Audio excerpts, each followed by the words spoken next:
people here know who he is. I just want to read a real quick little saying that a member of the audience told me about. This is from Solzhenitsyn, and this is one of the reasons I think we're all here, and we kind of have to remind ourselves why we're doing this. He says, and how we burned in the cabins later thinking, what would things have been like if every security operative, when he went out at night to make an arrest, had been uncertain whether he would return alive and had to say goodbye to his family? Or if during periods of mass arrests, as for example in Leningrad, when they arrested a quarter of the entire city, people had not simply sat there in their lairs, paling with terror at every bang on the downstairs door and every step on the staircase, but had understood that they had nothing left to lose and had boldly set up in the downstairs hall an ambush of half a dozen people with axes, hammers, pokers, whatever else was on hand. After all, you knew ahead of time that those blue caps were out at night for no good purpose. But we didn't love freedom enough.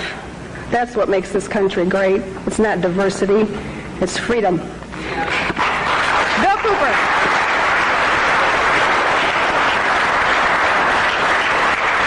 Thank you, Connie.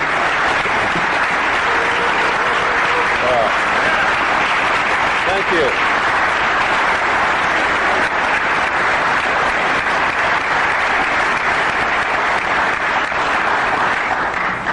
Well, you sure know how to make me feel very humble. Thank you so much.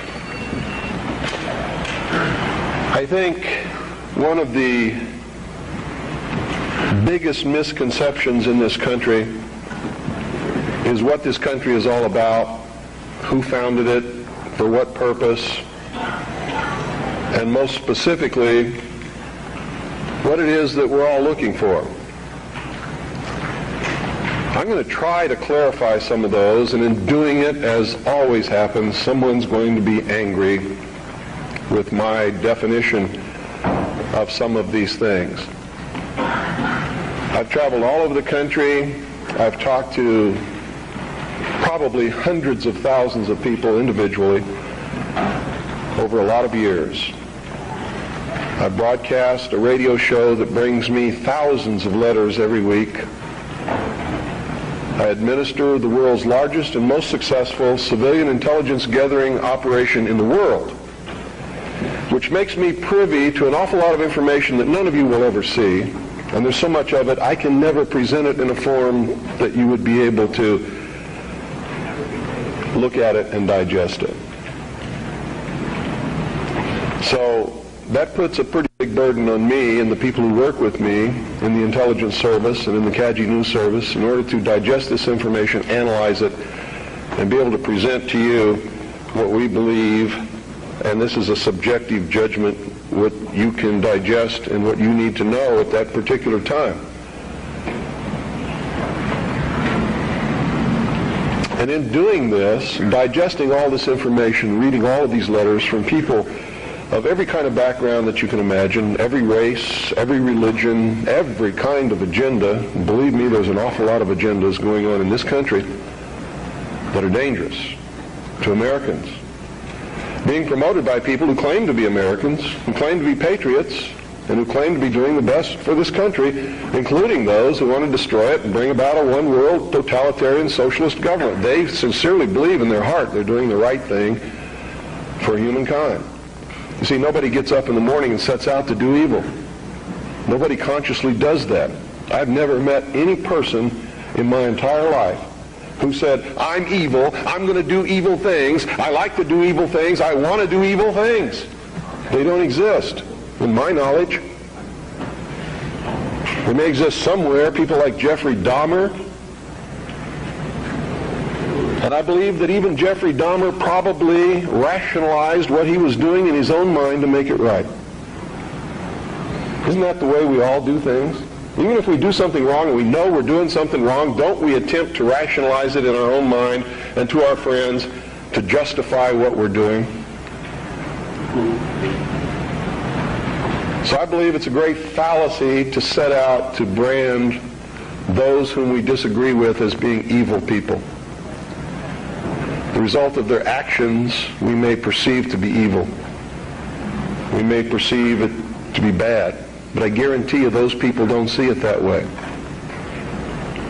And when we present ourselves to them in that light, we're good and they're evil, Do you think we have a chance of getting them to listen to us? Not on your life. It's not going to happen. So I think we have to change the way we talk. We have to talk to them in a different manner. Now, don't take what I'm going to tell you standing up here today and compare it to what I say on the radio and expect the two to concur. Because when I'm here, I'm just Bill Cooper. I'm talking to you from my heart. When I'm on the radio, I am on a mission. And that mission is to slap people upside the head and wake them up and even make them hate me, if that's what it takes to get them to go examine what I'm telling them to find out that it's right. You see, I don't care how it's done as long as they wake up. And if I have to be the bad guy that they're going to hate for the rest of their life, that's okay with me if I wake them up. But when I'm here talking like this, that's not my mission, because you're awake already or you wouldn't be here. You see? There's a difference between the people here and the people that I'm talking to over those airwaves. Big difference. An awful lot of you are steady listeners of the Hour of the Time and have been probably for many years. And when I'm talking on the radio, I know who you are and I'm not talking to you. And I know that when you're listening and I talk about the sheeple, the stupid sheeple, it doesn't make you angry. You know why? Because you know you're not stupid sheeple, don't you? The person that gets angry has verified that I was right. Because he wouldn't get angry if he didn't know in his heart that he's a stupid sheeple. You ever been walking down the street and somebody comes running out and says, bank robber, stop that bank robber. Do you start running? Why don't you start running? Because you're not the bank robber, right? You get angry? No. Do you pay attention most of the time? If you're from a big city, chances are you don't even look around, right? Now, if you're from a small town where I'm at, people will come running out in the street to see the bank robber. Because it's a small town and not much excitement goes on there, unless the IRS comes to mess with me. So, what I'm going to talk to you about today comes from my heart, from my experience in life, from playing this role as messenger, which I take very seriously, from my efforts to wake up the American people, from my family, from all the letters that I get, from people that I talk to, just like I've talked to many of you here today. I've learned some things. And I think these things need to be passed on to you. And I think you need to start examining yourself, your agenda, your mission. Who are you? What are you about? What do you believe about America? Is it true? Are you helping to divide us more? Or are you helping to bring us together? Do you really understand what this country is all about?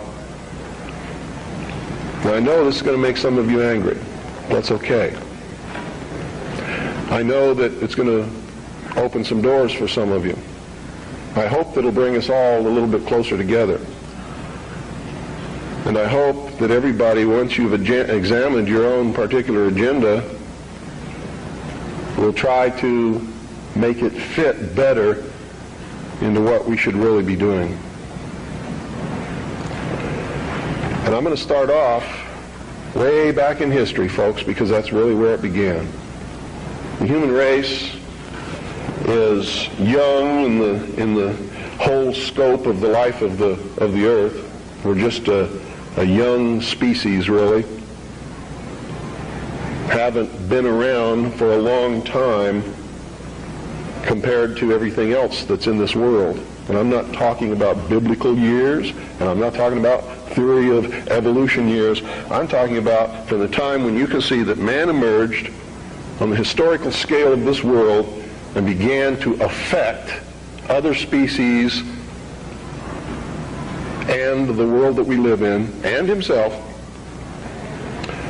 by perfecting the ability to think. First original thought. See, there used to be a time in history when man was just like all the other animals, he didn't think, he didn't know good from evil. He existed and lived by instinct just like the other animals did. If you want to believe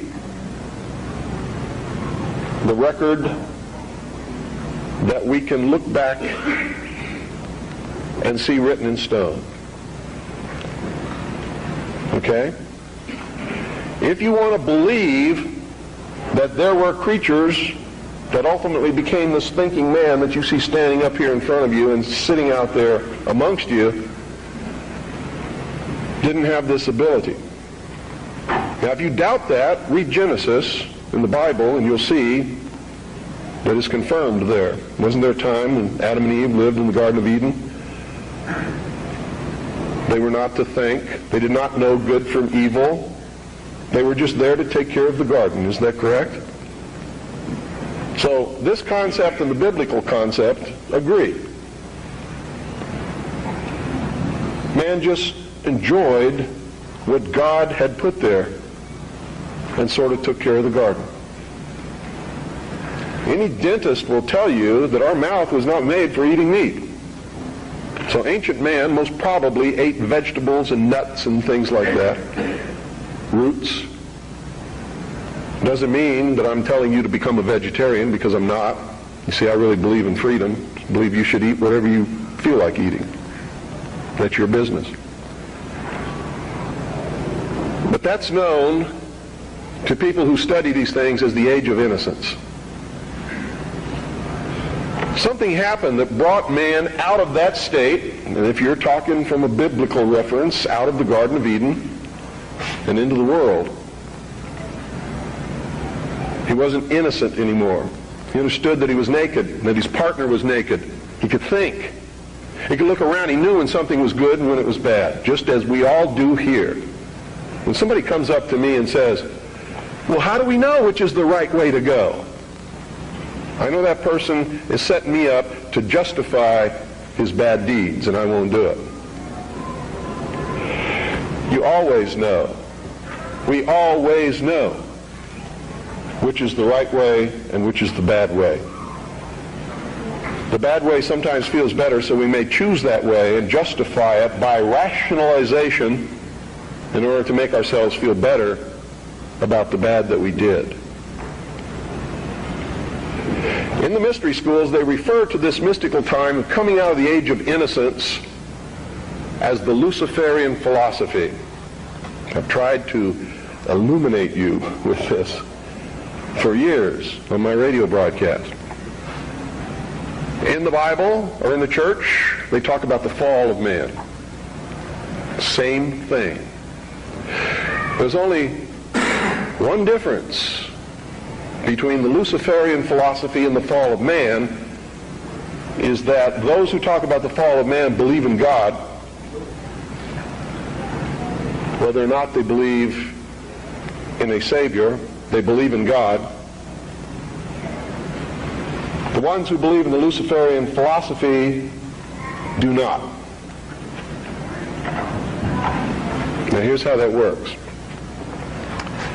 In the Bible we're told that Eve was tempted by Satan to eat of the fruit of the tree of knowledge of good and evil. God had commanded Adam and Eve not to eat of the fruit of that tree. If you do, ye will surely die. Isn't that the commandment?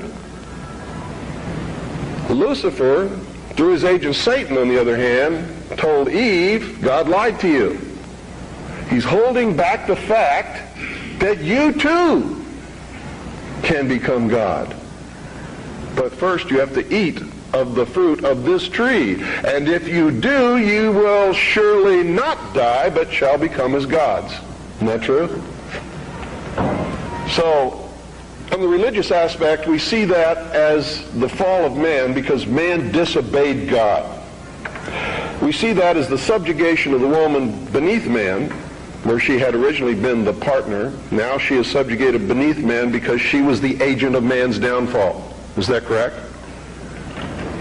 Now, I'm not talking right or wrong. I'm not trying to insult anybody in here. I'm just telling you what we're taught. so that we all understand what we're talking about, because that's most important. If you understand something differently than what I'm trying to impart to you up here, and we don't have the same definition, we're not going to understand each other, are we? The mysteries, on the other hand, look at this in a different light. Here's their story. It's a metaphor. They don't believe that there ever was a God, or that there ever is a God, aside from man himself.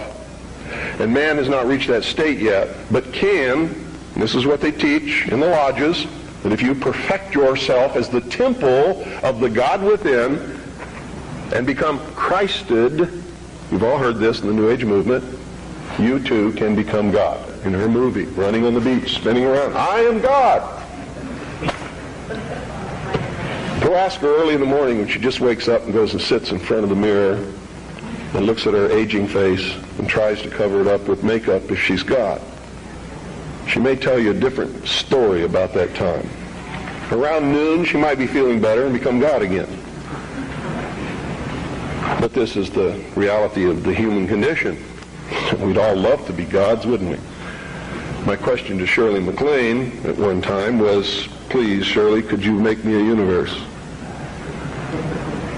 She sort of looked at me with this hurt look on her face as she confronted her mortality and realized that she was not God, because she could not make me a universe. She couldn't even make herself a universe. She can't even make herself look young again. She's having a hard time paying some of her debts. God doesn't have that problem, does he? And in her case, she. Here's the way they look at it. Here's their metaphor for the end of innocence. Adam and Eve were held prisoner in the Garden of Eden by an unjust, cruel, and vindictive God.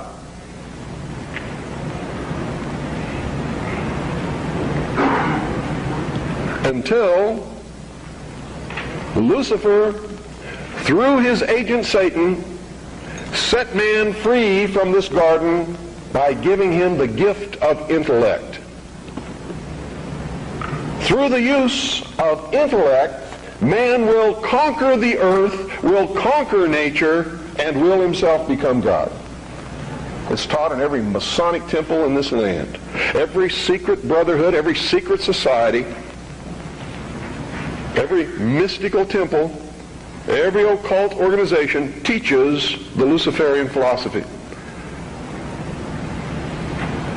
They do not believe in Lucifer. They do not believe in any entity called a devil, and they do not believe in God.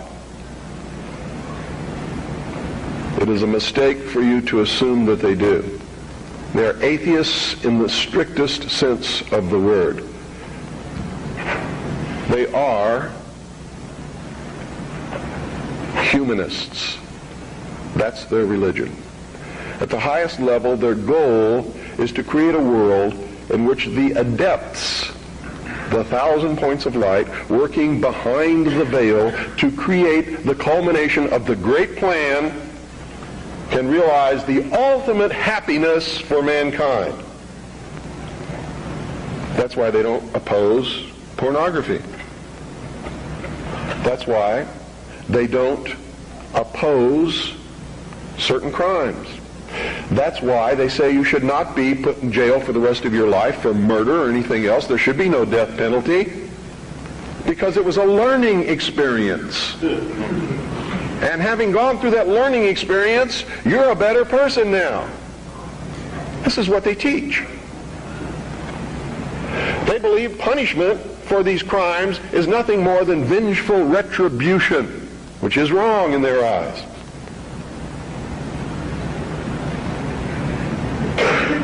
So these are really the two philosophies that we have competing with each other in the world today.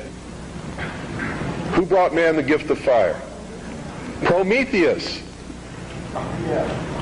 Who was Prometheus? Lucifer. What was the gift of fire? Knowledge, intellect.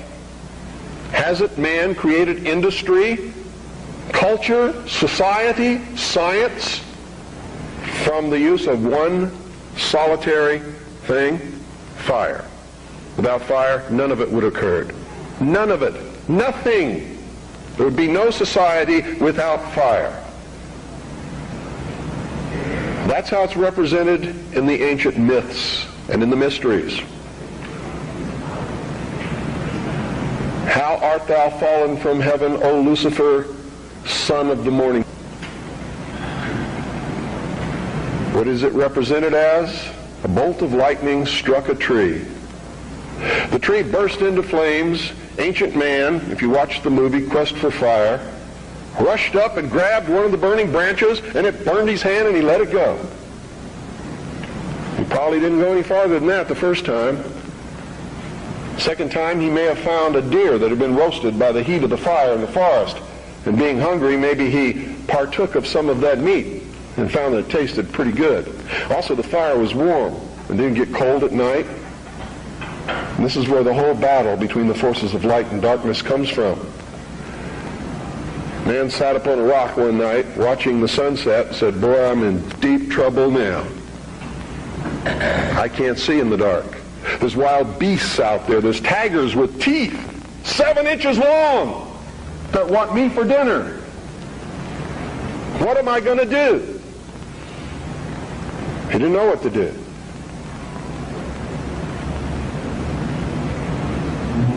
Neither would many of us put in that situation. But we would know one thing: we're in deep trouble. And so for a good part of his history, man sat huddled in the darkness in some place that made him feel secure, waiting to be saved.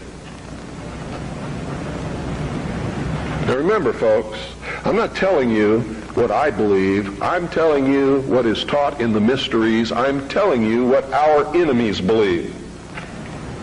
Make no mistake about it, they are our mortal enemies. They want to see us wiped off the face of the earth.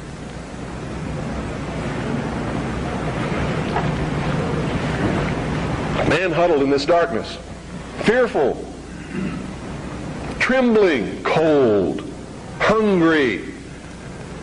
And around about he could hear the beasts roaring. And sometimes they were roaring because they were after him. And sometimes he was eaten.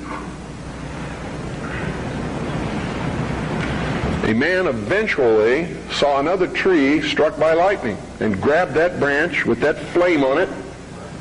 And by a little experimentation, he learned how to keep that fire going. And if he could keep the fire going, he knew something nobody else knew, and he became the first king, the first priest, the first scientist, all rolled into one. And he would burn this fire and keep it going. And other men in the cold of the night, wanting to escape from the terrors that were out there, would gravitate toward this glow. And they would see this man sitting there. And if he was kind, he would let them come to the fire. And they would be warm.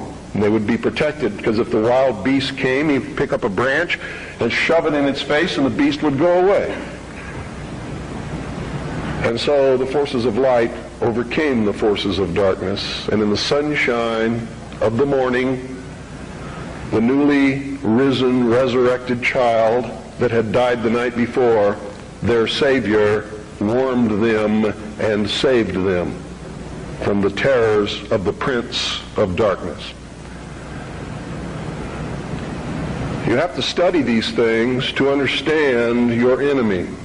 Any general who ventures upon a battlefield without understanding the enemy is doomed to defeat. Just like a militia that forms itself upon a peninsula has already created its own concentration camp, unless it has a navy.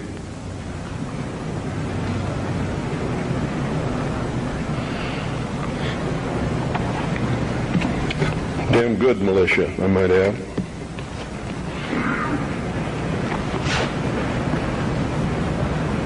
What is the upshot of this? What am I getting at here?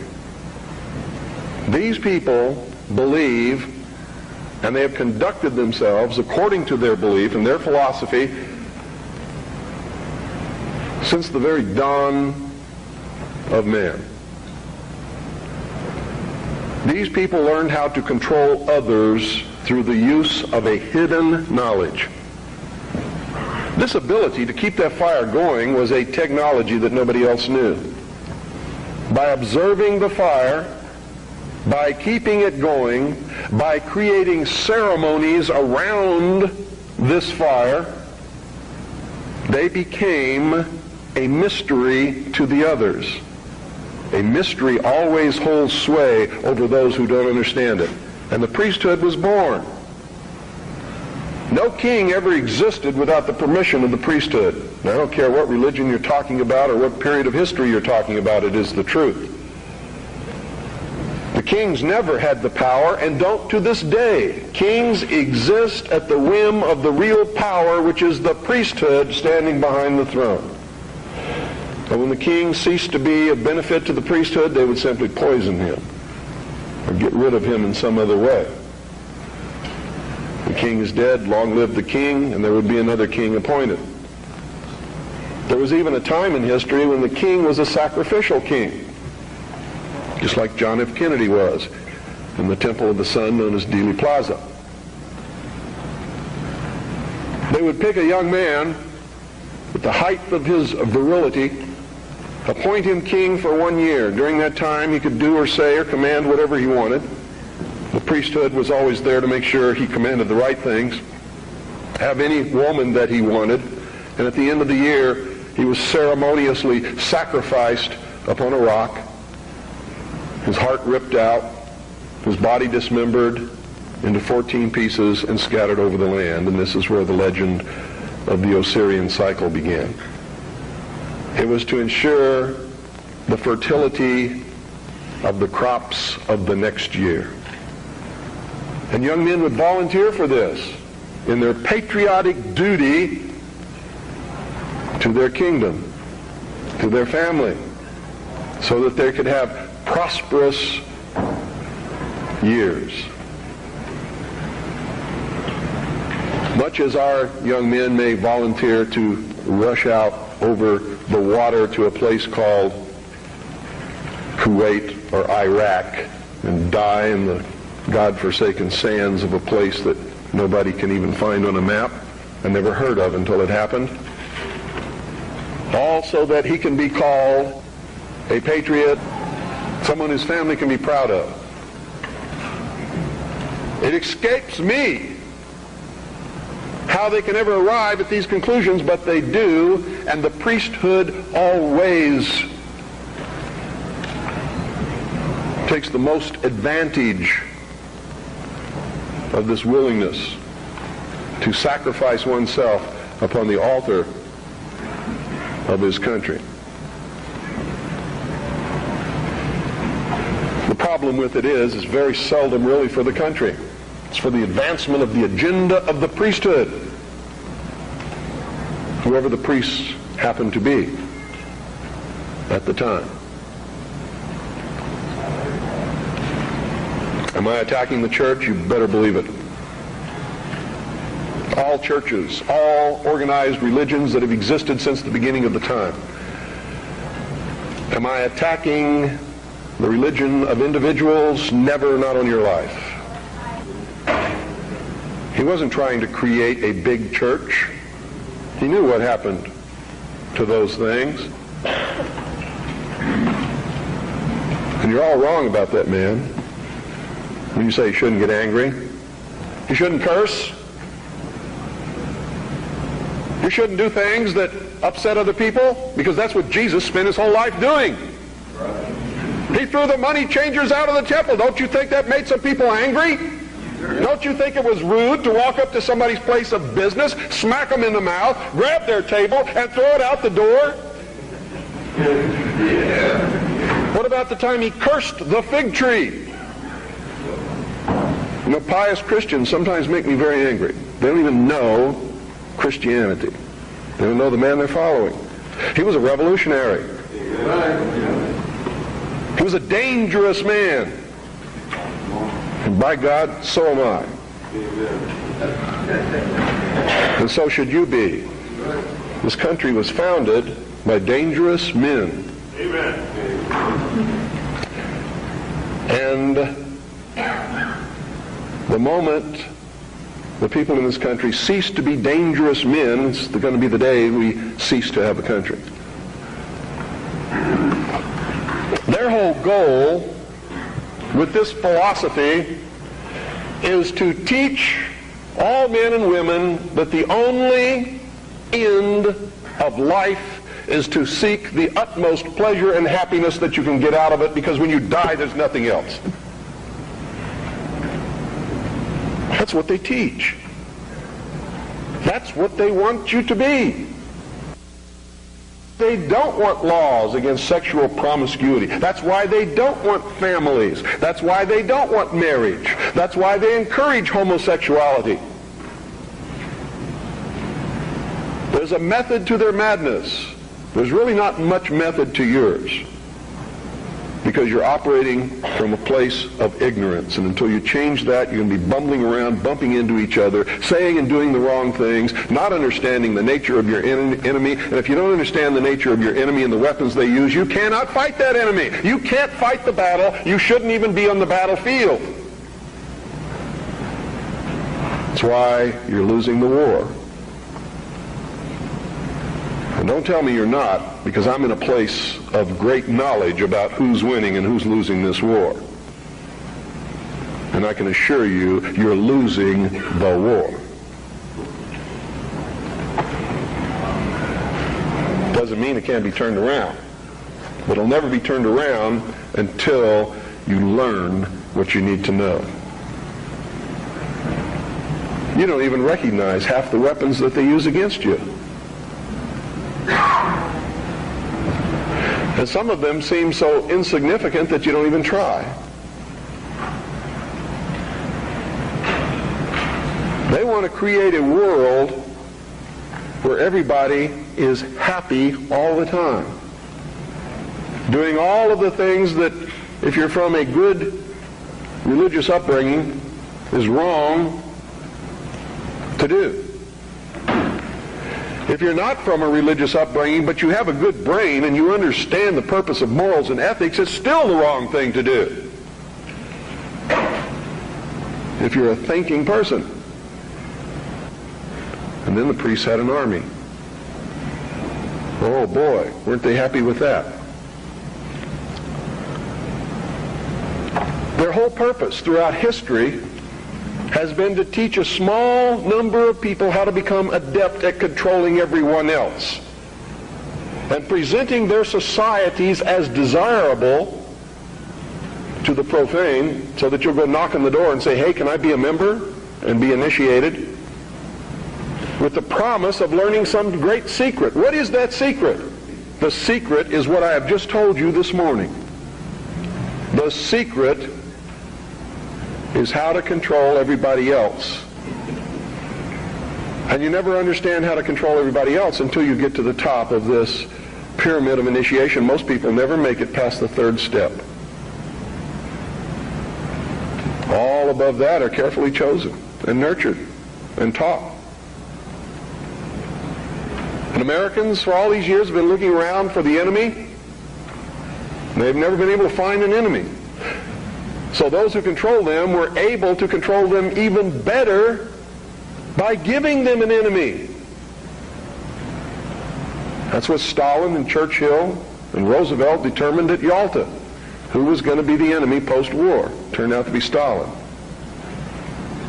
And there was going to be this phony Cold War, so that the population would never discover the real enemy. And I'm talking about the population of the Soviet Union as well as the rest of the world.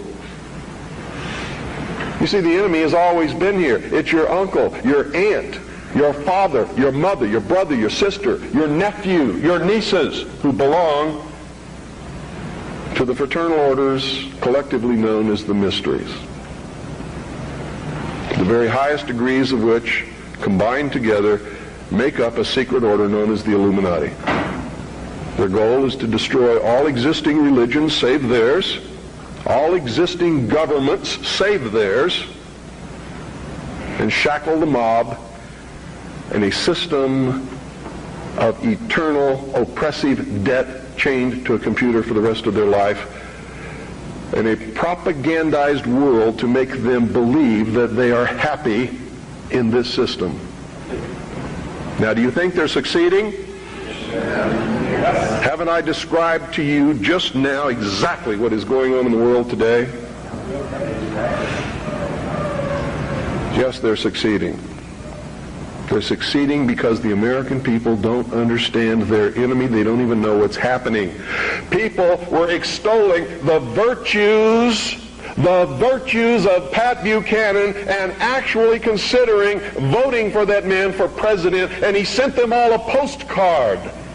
And on the front of that postcard, he identified himself as a high priest of the mysteries. Because on the front of his Christmas cards that he sent to all of his followers was the penis of Osiris, the phallus, the obelisk, with a nice red bow tied around the base which represented the testes. You know what he was saying to you? Are there any children in here? He was saying, he was laughing at you. And so was every other member of the Illuminati. He was a highly degreed member of the sovereign and military order of the Knights of Malta, which was taken over in the Peasants' Revolt in England by the Knights Templars, who had sworn revenge upon the old Hospitallers of St. John's, which later became the Knights of Malta because of their role in the suppression of the Templars. How many of you watch Trinity Network? How many of you watch Pat Robertson?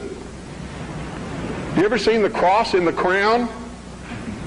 Do you know what that means? It's the symbol of the Templars. The Knights Templar. It is the symbol of the unification of the church and the government over the people. Is that what you want?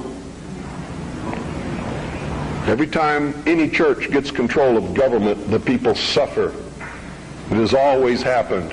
That's why our founding fathers established a country where that was not supposed to happen, where everybody was free to worship at the altar of their choice.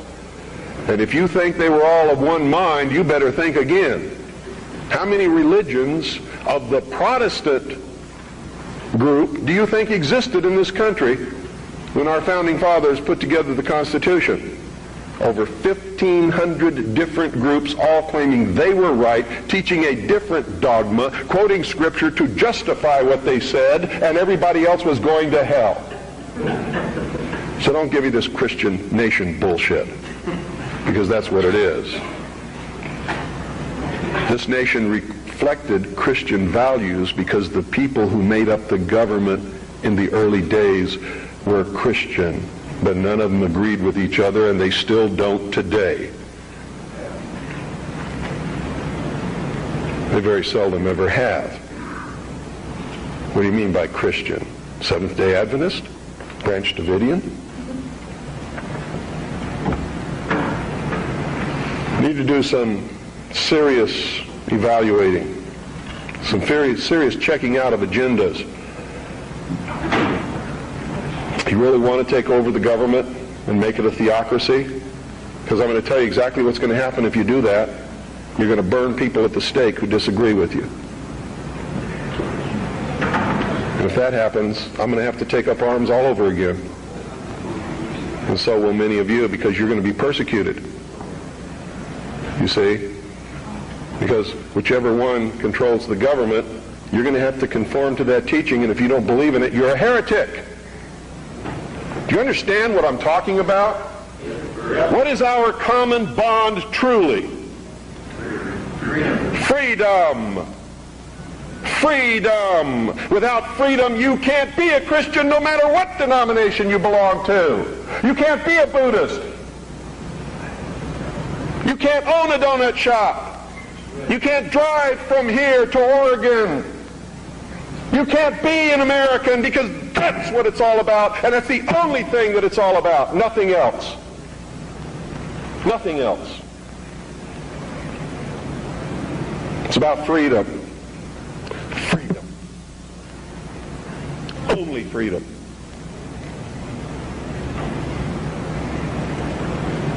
It means you have to let other people be free, even if they disagree with you.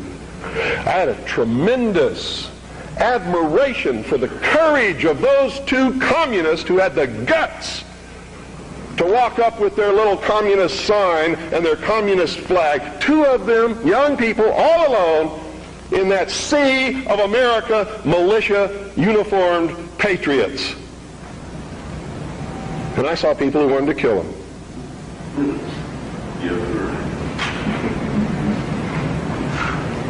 You know, I don't like their philosophy. They're misled, misguided. Communism is a terrible thing. But they had guts. And I had a great respect for them. And I believe in freedom. Which means there is no way in the world that we could have had that meeting on your State House grounds this morning unless they had the right to do what they did. Then you had better understand that. Because if you stop them from having their freedom to make their political statement, you have stopped yourself. You have stopped everyone. And that must never happen in this country. It must never happen in this country. Because if it does, there'll never be another congregation like this, and you'll never hear me speak again because I'll be dead. And so will most of you. This country's about freedom. Because only with freedom can you have all of the other things that everybody professes that they want. It's the only way it can be done. I hear all kinds of misconceptions and misstatements. I have the freedom of the press. No, you don't. No, you don't. The man who owns the press has the freedom of the press. And he can say in his press whatever he wants, but you can't. That's why I get angry with Americans when they say, the Jews control the press. Who sold it to them? How'd they get it?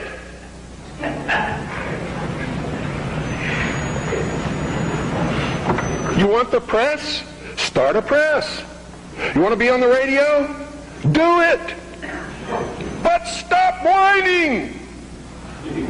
Stop bitching. Stop complaining. That guy that owns the press, that's his press. He can do with it what he wants. Just like you do with your car what you want because it's your property. He doesn't owe you anything unless you've got a contract with his signature on it that says he will print what you say. If you can't produce that, he doesn't owe you anything. That's America. You know what's wonderful about America? You can have a press. I have a press. How many of you have seen my newspaper? That newspaper's no joke. It makes congressmen cringe when they see it. It scares the hell out of the enemy. You too can have a radio show. I'm going to teach you how just here in just a couple of minutes. You too can publish books like this. I did it. The Harvest Trust is the trust for my children.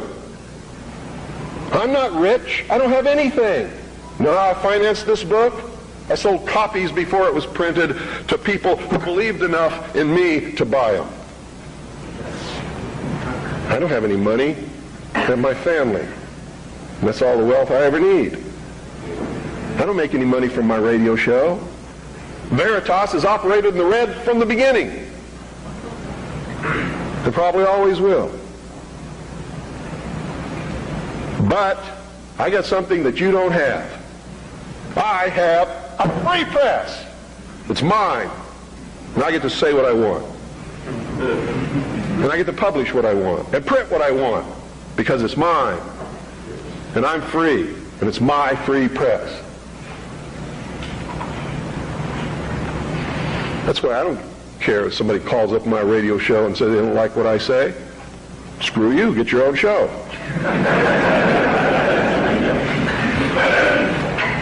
I don't care that they complain because I won't let them talk on my radio show.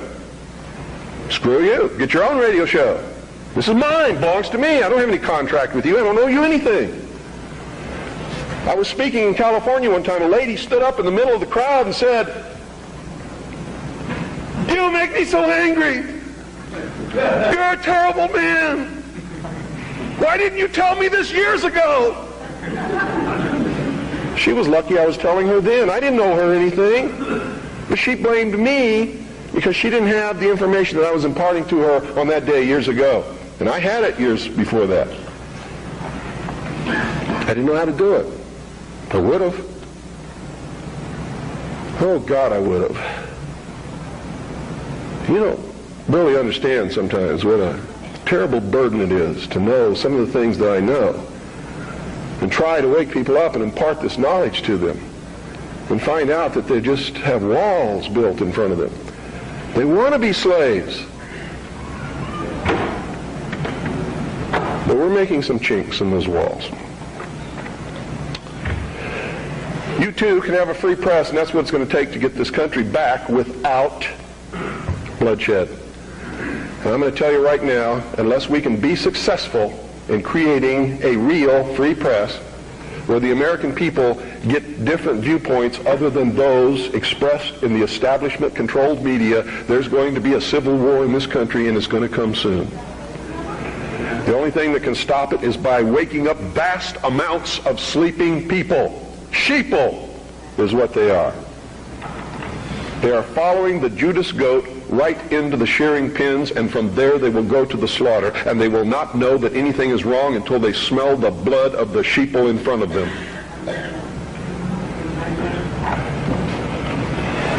Anybody can publish a newsletter or a newspaper. Anybody. It is not expensive. It is not difficult. And everyone in this room should be doing it all across this country. And everybody that you come in contact with, you should encourage them to do it. And we should flood this nation with information.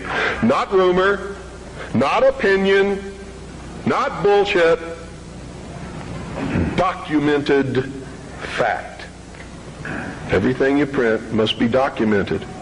If it's not, eventually people will stop reading your newsletter or your newspaper. Because all they have to do is check out a few things and find out it's not true, and you're finished. You must publish only documented fact. And you must stay away from printing articles from people who will not document as fact what they put in their articles. That's why my broadcast scares the hell out of socialists. That's why in a White House memorandum I was named as the most dangerous radio host in America, not because I'm going to go out and shoot somebody, but because I shoot documented facts which cannot be refuted. That's why. That's what's dangerous. Seek ye the truth, and the truth will make you free, and nothing else will do it. Jesus Christ has never lied to anybody. Why won't you listen to him? Don't spread a rumor. Spread the truth. Document it. Prove it. Make it irrefutable, and you too will become dangerous to those who admire us in lies and enslave us in socialism. Anytime any system makes you dependent upon anybody or anything or any system, you are enslaved.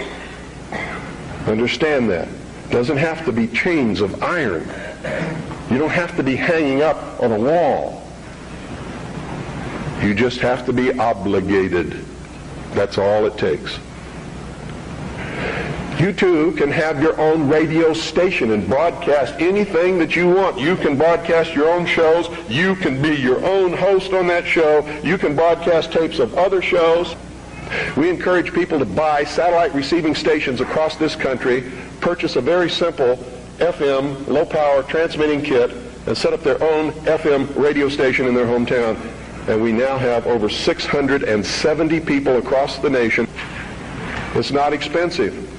If one person cannot afford the cost, what is wrong with 8 or 10 or 15 or 20 of you getting together, pooling your money, buying one satellite receiving station, a small FM low-power transmitter, and setting up your own broadcasting station. I hope you will broadcast the truth and not some agenda. You see, what happens when you broadcast the truth is you piss everybody off.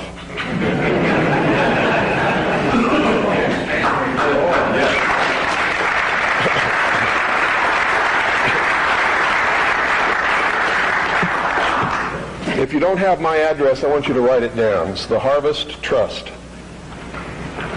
P.O. Box 1970. I'll repeat it a couple of times. Eagar, Arizona. Eagar is spelled E-A-G-A-R. Arizona 85925. That's the Harvest Trust. P.O. Box 1970. Eagar, Arizona 85925. If you have purchased Oklahoma City Day One, it's on the back cover at the bottom.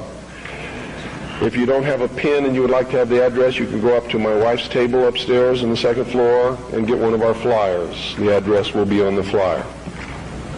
And all you have to do is purchase that equipment, set it up, hook it into the satellite receiver, and you're on the air with your own radio station within just a few weeks.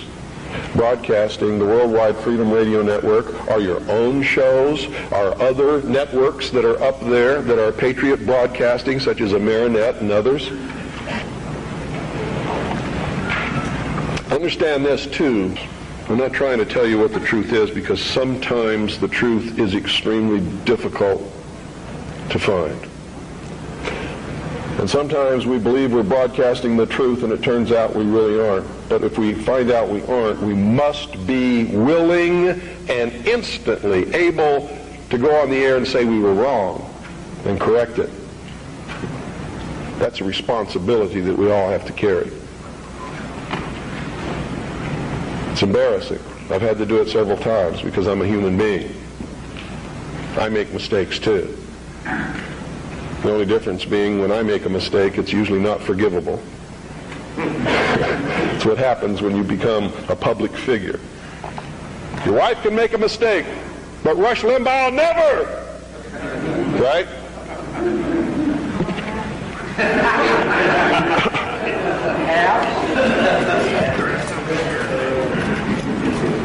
I want you all to get interested in this. All of you should be publishing a newsletter or a newspaper. All of you should be documenting what you publish. All of you should have a satellite receiving station and be rebroadcasting programming to your neighborhood.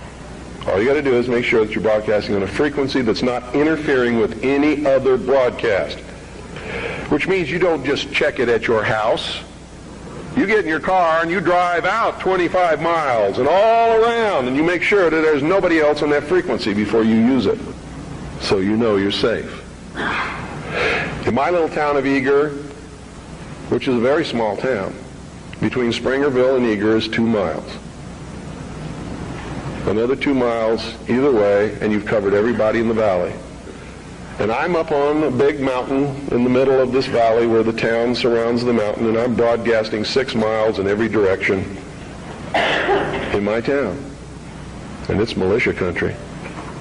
Arizona is dangerous for socialists.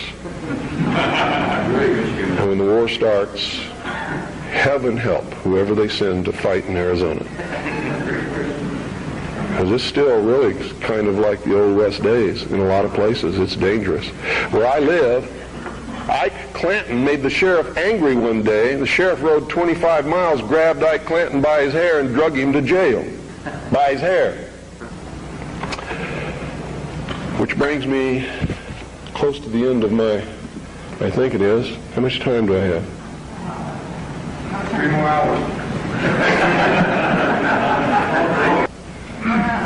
Come back after Jim talks a little bit. Can you talk some more? Yeah. Just let me give you a little parting note here. I'll be back up as well with as will the others to answer questions later. Mr. Collins has to catch a plane, so I'm going to cut my talk short and Please give him your undivided attention. I'm going to tell you right now, because I deal in reality, I'm going to vote for Charles Collins, but at the same time, I'm a realist. And everybody in this room should be voting for Charles Collins, but at the same time understanding he's not going to be the President of the United States. Okay? And I'm only telling you that so that you're dealing in reality. Okay? But he is the best man on any ballot in this country. Thank you.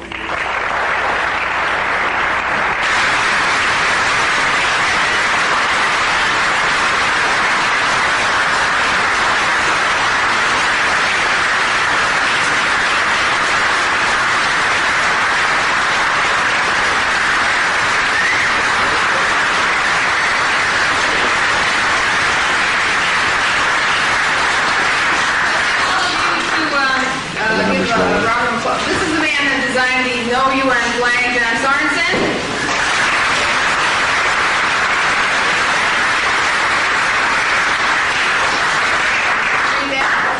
Thank you very, very much, Bill, for coming in. And this is, did you read the other ones too, or? Go ahead. Okay, in appreciation of William Cooper for the continuing support of American individual sovereignty, say no to the UN.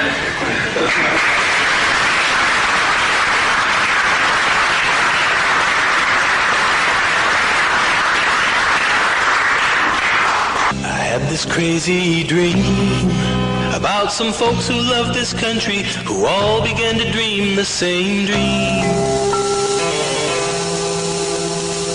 And when the morning came, there arose across this nation people thinking one and the same. And they awoke to find their freedoms and all their liberties had gradually been taken away. And when they realized the danger to their posterity, I heard those patriotic people say, we want this country back. We ain't just joking, Jack. We want our liberty and our dignity and our freedoms and our rights restored. We want this country back. She's been driven way off track. We're wide awake and we're madder than hell now, and we ain't gonna take it anymore. No, we're not gonna take it anymore. Remember golden days when the stars and stripes forever